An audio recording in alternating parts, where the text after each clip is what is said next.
सुगरा हुमायूं मिर्जा, जिन्होंने पर्दे की रुकावट को खत्म किया और स्त्रियों की आवाज बनी। मुल्की है हम, वतन है मुल्क दक्कन हमारा, ये है ज़मी हमारी, ये है वतन हमारा। तबरेज़ को भी छोड़ा, ईरान को भी छोड़ा, मुल्क दक्कन बना है अब तो वतन हमारा। ये है हैदराबाद दक्कन की सुगरा। इनकी शख्सियत की पहचान महिलाओं और ख़ासकर मुसलमान महिलाओं की ज़िंदगी बेहतर बनाने के लिए आवाज़ उठाने वाली लेखिका, संपादक, संगठनकर्ता, समाज सुधारक, साहित्यकार, शिक्षाविदम के रूप में है। उन्होंने पर्दे में कैद ज़िंदगी से खुद को आज़ाद किया था। घर से बाहर बिना पर्दे के निकलने वाली वे हैदराबाद दक्कन इलाके की पहली महिला मानी जाती है। जाहिर है उस वक्त उनके लिए ये सब करना आसान नहीं होगा, काफ़ी जद्दोजहद करनी पड़ी होगी। सुगरा हुमायूं मिर्ज़ा की जद्दोजहद ने स्त्रियों की आने वाली पीढ़ियों के लिए मजबूत नींव तैयार की। उनके लेखन, सामाजिक काम और संगठन क्षमता ने खास तौर पर दक्कन के इलाके में लड़कियों की ज़िंदगी पर बेहद असर डाला।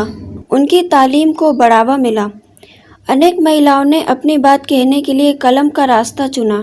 ढेर सारी महिलाएं सामाजिक काम से जुड़ी और वो आज भी प्रेरणा का स्रोत हैं। सुगरा का जन्म हैदराबाद में 1884 में हुआ। वो मरियम बेगम और डॉक्टर सफदर अली की बेटी थी। इनके पुरखे ईरान की तुर्की से आए थे, लेकिन उन्होंने अपना वतन दक्कन को माना। उसी की खिदमत में अपनी ज़िंदगी लगा दी। उनकी मां लड़कियों की तालीम की बहुत हिमायती थी। सुगरा ने घर पर ही उर्दू और फ़ारसी की तालीम ली। उनकी शादी पटना के सैयद हुमायूं मिर्ज़ा के साथ 1901 में हुई। हुमायूं मिर्ज़ा स्त्रियों की तालीम को सामाजिक कामों में उनकी भागीदारी के हिमायती थी।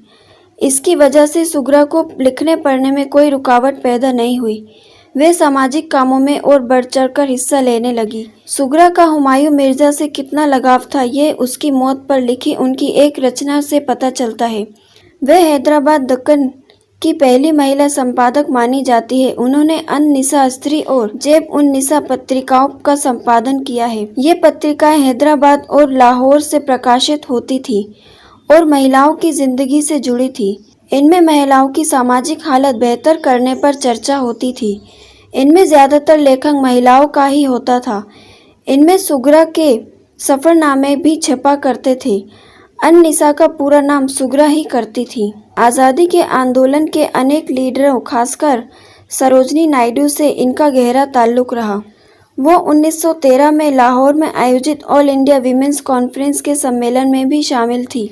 वहाँ उन्होंने तकरीर की कि लड़कियों की तालीम लड़कों के बराबर होनी चाहिए।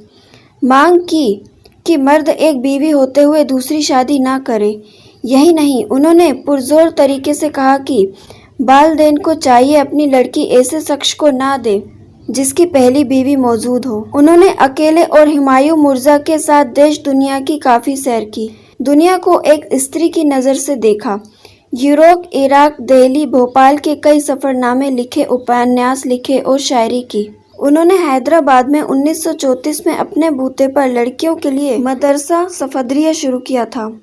वह स्कूल आज भी सफदरिया गर्ल्स हाई स्कूल के नाम से चल रहा है और स्त्रियों की ज़िंदगी बेहतर बनाने के सुगरा हुमायूं मिर्ज़ा के ख्वाब को पूरा करने में लगा है।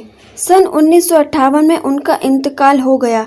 हालांकि सुगरा हुमायूं मिर्ज़ा अपनी ज़िंदगी में सब कुछ करने के लिए ढेरों रुकावटों और परेशानियों का सामना करना पड़ा। उन जैसी पुरखिनों को इतिहास में जो मुकाम मिलना चाहिए वे आज तक नहीं मिला है।